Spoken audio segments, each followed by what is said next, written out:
I hate Tumblr. Tumblr is the worst place on the planet.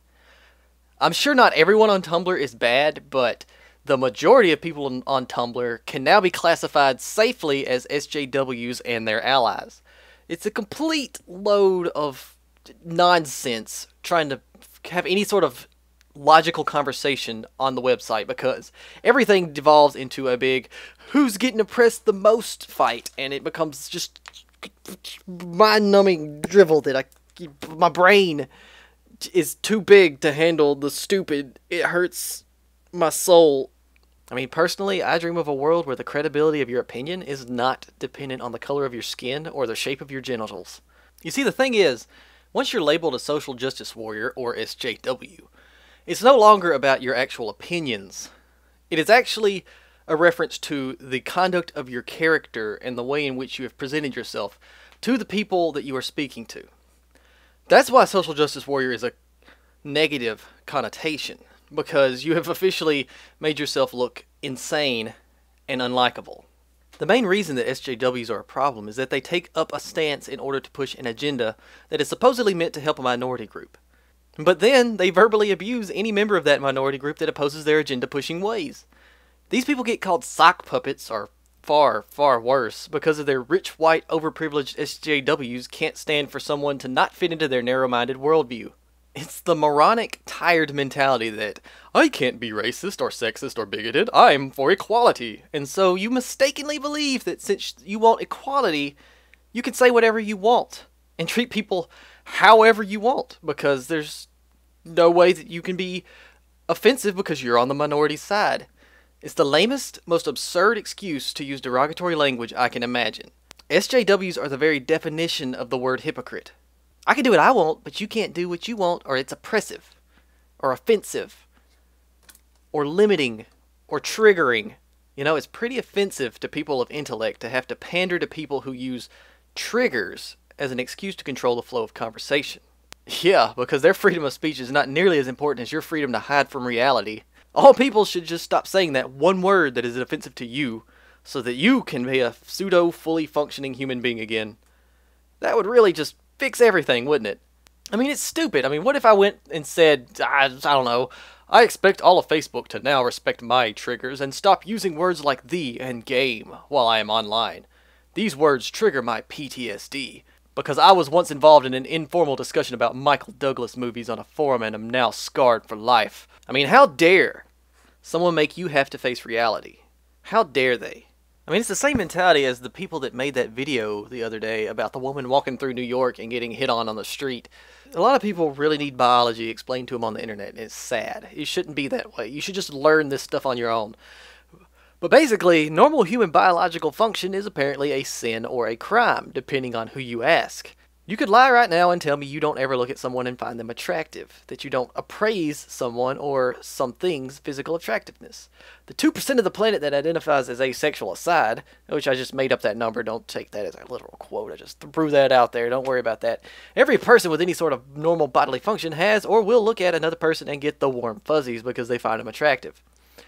People who shame each other over their sexual preferences are just as bad as the people who get overly aggressive and pushy about them. People made parodies, but then people made legitimate counter videos that showed the exact same thing happens to anyone who's attractive for any reason, or anyone who's actually other races, or who's... There was one person dressed up he was cross-dressing. I guess he was, being transvestite, transsexual of some sort. But the fact is, he's got the same amount of attention or more, and it was actually pretty hate-filled in a lot of cases. So the idea that, oh, because I'm a woman, I'm oppressed because guys hit on me as I walk down the street is complete bogus. Especially for the fact that the woman was, super hot. So what did they expect was going to happen?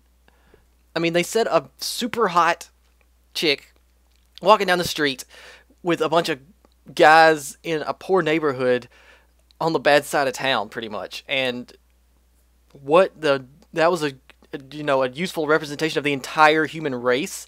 All women and all men were represented in that video. No! See, that's where the video was flawed. That's where everybody jumped on it and just completely tore it to shreds, except for the handful of Tumblr feminists that thought it was the greatest thing that's ever happened because it showed everything that they believe mistakenly is actually true.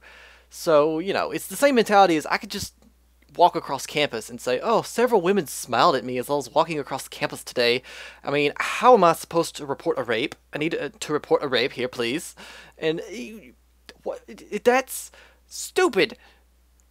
People being nice to you and glancing your way because you're attractive is not the same thing as rape. And to even insinuate that is exhausting. I mean, I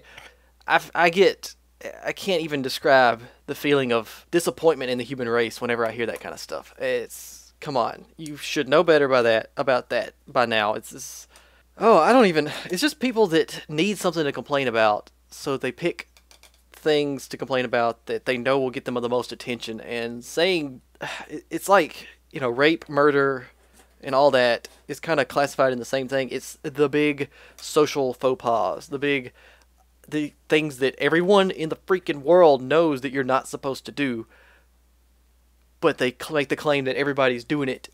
I mean, how long is it going to be before we live in a society where just getting into an argument with someone or saying something off the wall about, oh man, I'm so mad I could kill that guy, is actually classified as an actual murder, the way these people want rape to be classified as rape when it's just somebody looking at somebody else and smiling?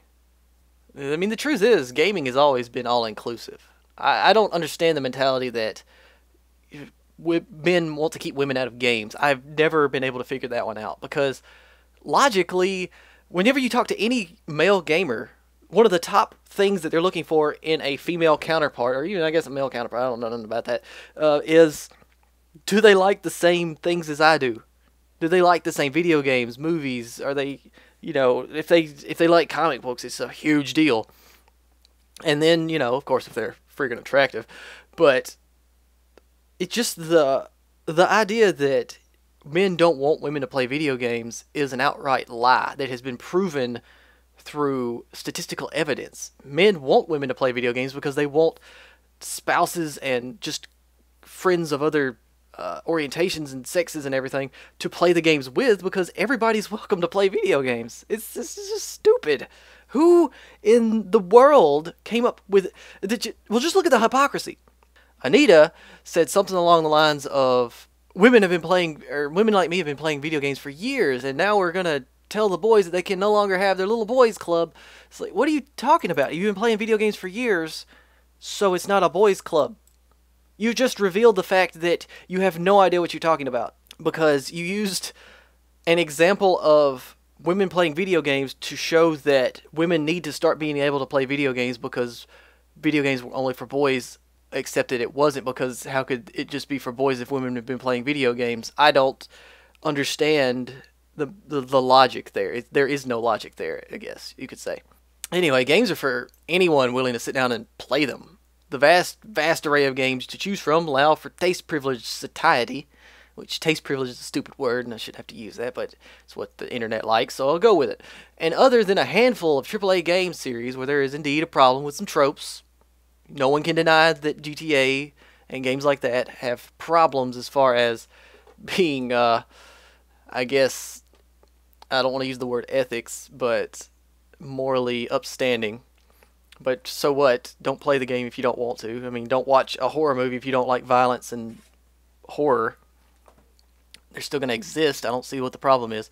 Anyway, the majority of games do not even fall in the categories that Anita brought up. So it's something that could do with some more specific analysis and research, to be honest, because all the Fem Freak videos did was utilize conjecture and anecdotal evidence, which, by the way, was there's some strong evidence been released recently that proves false a lot of the claims, because when you have proven almost beyond a shadow of a doubt that violence in video games does not correlate with violence in real life, then you can make associations with pretty much any sort of human behavior in the same thing.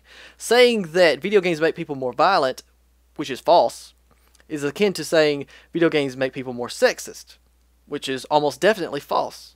There's evidence to support the alternatives to the claims that they're making, and yet they still want to make the same claims, just like Macintosh wanting to say that driving games or racing games make people drive more dangerously, which has got to be the stupidest thing I've ever heard in my life.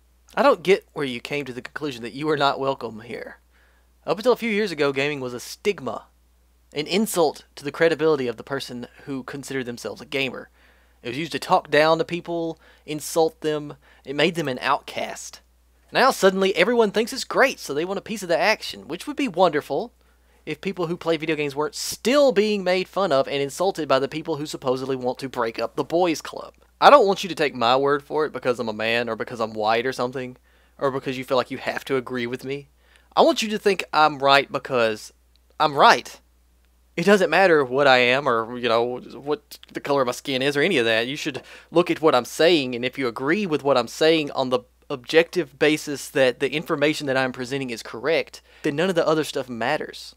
It doesn't matter who is presenting a message if they're presenting the message in an honest way. I mean, we can debate opinions and points of view with logic and debunk most of the claims that we find maybe questionable at first, but then outright ludicrous, without resorting to name-calling and ad hominem attacks. I mean, that's what these people are doing.